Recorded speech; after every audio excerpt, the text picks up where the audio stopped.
మొత్తానికి పవన్ కళ్యాణ్ గారి 'హరిహర వీరమల్లు' సినిమా అయితే థియేటర్‌లో మాత్రం అడుగుపెట్టింది. అంచనాలు లేకుండా వచ్చిన 'హరిహర వీరమల్లు' అందరి అంచనాల్ని తలకిందులు చేస్తూ సినిమా విషయానికి వస్తే అడ్వాన్స్ బుకింగ్‌లతోనే 'పుష్ప 2' రికార్డ్‌నైతే చెరిపేసింది. 'పుష్ప 2' రికార్డ్‌నైతే అధిగమించేసింది. పవన్ కళ్యాణ్ గారి సినిమా ఎప్పుడెప్పుడు వస్తదా అని ఎదురు చూస్తున్నారు.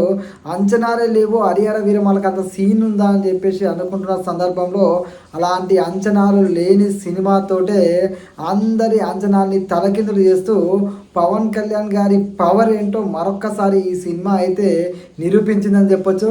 పవన్ కళ్యాణ్ గారి యాక్టింగ్ అనే కాదు, కీరవాణి మ్యూజిక్, అదేవిధంగా నిధి అగర్వాల్ పర్ఫార్మెన్సు ఏ విధంగా చూసినా కూడా పవన్ కళ్యాణ్ సినిమా టైటిల్ పడడంతో ఆ సినిమా రేంజ్ ఏందో మనకు స్పష్టంగా అర్థమవుతుంది.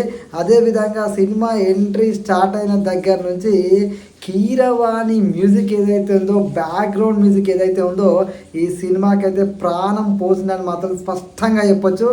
ఎవ్వరూ ఊహించని విధంగా ఫస్ట్ హాఫ్ అయితే మీరు ఊహించరు. పులి మేక సీన్ ఏదైతే ఉంటుందో దానికి కీరవాణి బ్యాక్గ్రౌండ్ మ్యూజిక్ ఏదైతే ఉంటుందో నా భూతో నా భవిష్యత్తు అని చెప్పొచ్చు. నిజంగా చెప్పాలంటే కీరవాణి ఈ సినిమా గురించి ప్రాణం పెట్టిండు. పవన్ కళ్యాణ్ గారు ఏ రకంగా ఈ సినిమా కోసం కష్టపడ్డాడు. పవన్ కళ్యాణ్ గారు నిన్నటి దాకా కూడా ప్రతి ఛానల్కి ఇంటర్వ్యూ ఇచ్చిండు. తానే ప్రమోషన్లను భుజాన వేసుకొని మరీ నడిపించిండు.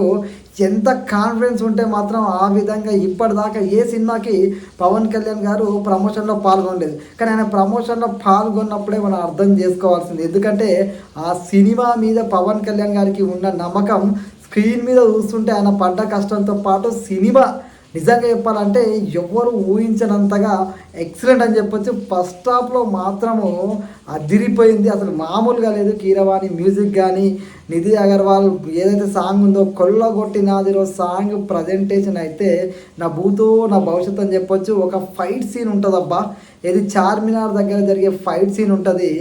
అస్సలు మన ఊహకు అందది ఒక రేంజ్ అని చెప్పొచ్చు. సినిమా ఏ రకంగా చూసినా కూడా ఇటు ఫస్ట్ హాఫ్లో మెస్మరైజింగ్తో పాటు సెకండ్ హాఫ్లో క్లైమాక్స్లో వచ్చే ఫైట్ ఏదైతే ఉంటుందో దద్దరిల్లిపోతుంది.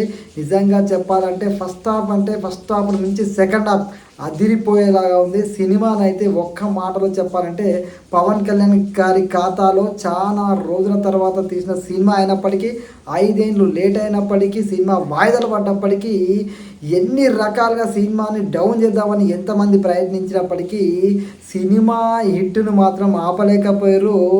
చివరిగా ఒకే ఒక మాట చెప్పాలంటే బొమ్మ blockbuster hit. Pawan Kalyan గారి కెరీర్లోనే పాన్ ఇండియా సినిమాతో ముందుకొచ్చింది ఫస్ట్ టైం. ఈ పీరియాడిక్ సినిమాతోటి పవన్ కళ్యాణ్ గారు అందరి అంచనాల్ని తలకిందులు చేస్తూ ఎవ్వరూ ఊహించని విజయాన్ని అయితే తన సొంతం చేసుకుంటాడు.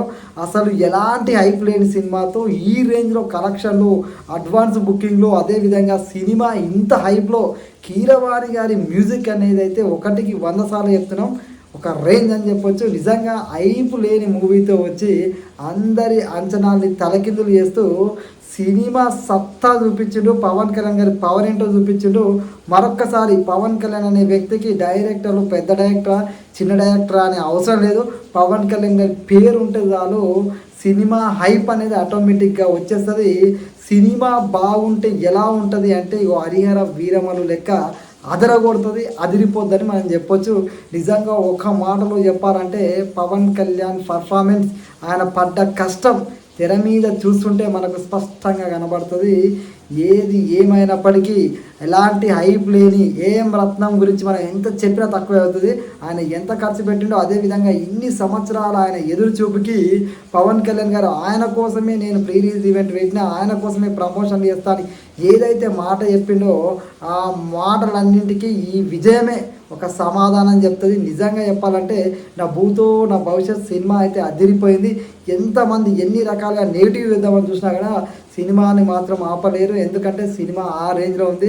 ఇలాంటి మామూలు సినిమాతోటి, అంచనాలు లేని సినిమాతోటి పవన్ కళ్యాణ్ గారి అందరినీ అంచనాలు తలకింద చేస్తూ రికార్డులు క్రియేట్ చేస్తుందంటే పవన్ కళ్యాణ్ కనుక ఒక పెద్ద డైరెక్టర్ తోటి రానున్న రోజులలో ఉస్తాద్ భగత్ సింగ్ కానీ, ఓజీ లాంటి సినిమా వస్తుందంటే ఇంకే రేంజ్లో ఉంటుందో మీ ఓకే వదిలేస్తున్నా. నిజంగా చెప్పాలంటే హైప్ సినిమాతో వస్తే పవన్ కళ్యాణ్ గారి స్టామినా ఇంకొక రేంజ్లో ఉంటుంది. అసలు అడ్డుకోవడం ఆపడం ఎవ్వరి తరం కాదు.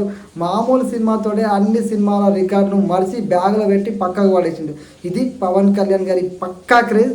పవన్ కళ్యాణ్ గారి క్రేజ్ ఎట్లుంటుంది అంటే నిజంగా ఈ సినిమా విషయం ప్రతి ఒక్కరికి అర్థమవుతుంది. ఎందుకంటే ఇప్పటిదాకా పవన్ కళ్యాణ్ గారు పాన్ ఇండియా సినిమా మొదలైనప్పటి నుంచి ఇప్పటిదాకా స్ట్రైట్ సినిమా కానీ అసలు ఎలాంటి సినిమా చేయలేకపోయిండు. ఆయన రాజకీయంగా బిజీగా ఉండి అంత ఫోకస్ చేయలేకపోయింది. కానీ పవన్ కళ్యాణ్ గారి ఫోకస్ చేస్తే రాజకీయాలు నిజంగా పక్కన పెడితే మాత్రం ఒక పవర్ఫుల్ పవన్ కళ్యాణ్ మనం చూస్తాము. అయినా సరే అంత బిజీగా ఉండి చిన్న చిన్న డైరెక్టర్లతో సినిమాలు తీసిన ఈ రేంజ్లో ఈయన క్రేజ్ ఉందంటే అడ్వాన్స్ బుకింగ్ లేనిది, ప్రీమియర్ షో లేనిది, ఎలాంటి టికెట్లు పెట్టినా కేకు లెక్క అయిపోతున్నాయి అంటే అది పవన్ కళ్యాణ్ గారికి మాత్రమే సాధ్యం. ఎందుకంటే పవన్ కళ్యాణ్ అనే హీరోని చూసే కానీ సినిమాను కొంటారు. ఎందుకంటే మన అందరికీ తెలుసు డైరెక్టర్ అంటాడు మామూలు డైరెక్టరే, ఒక డైరెక్టర్ కూడా మారిండు. అయినా కూడా సినిమాకి ఇంత క్రేజ్ రావడానికి ప్రధాన కారణం పవన్ కళ్యాణ్ గారు. సినిమాకి జీవం పోసింది కీరవాణి గారు. సినిమాను ముందుకు కొనసాగించింది ఏఎం రత్నం గారు. నిజంగా ఒక సినిమాని బతికించడం కోసం వీళ్ళు పడ్డ కష్టము, వీళ్ళు పడ్డ శ్రమ ఇక్కడ నిజంగా క్లియర్గా కనబడుతుంది. నిజంగా ఇలాంటి సినిమాలని ప్రతి ఒక్కరూ ఆదరించాలి. ముఖ్యంగా సనాతన ధర్మం గురించి ఏదైతే మాట చెప్పిండో పవన్ కళ్యాణ్ గారు, అదేవిధంగా మొఘల్ చక్రవర్తి గురించి ఏ విధంగా మాట్లాడిండో అవన్నీ మీరు తెర మీద స్పష్టంగా వస్తారు. అది ఇంకొక రేంజ్ అంతే.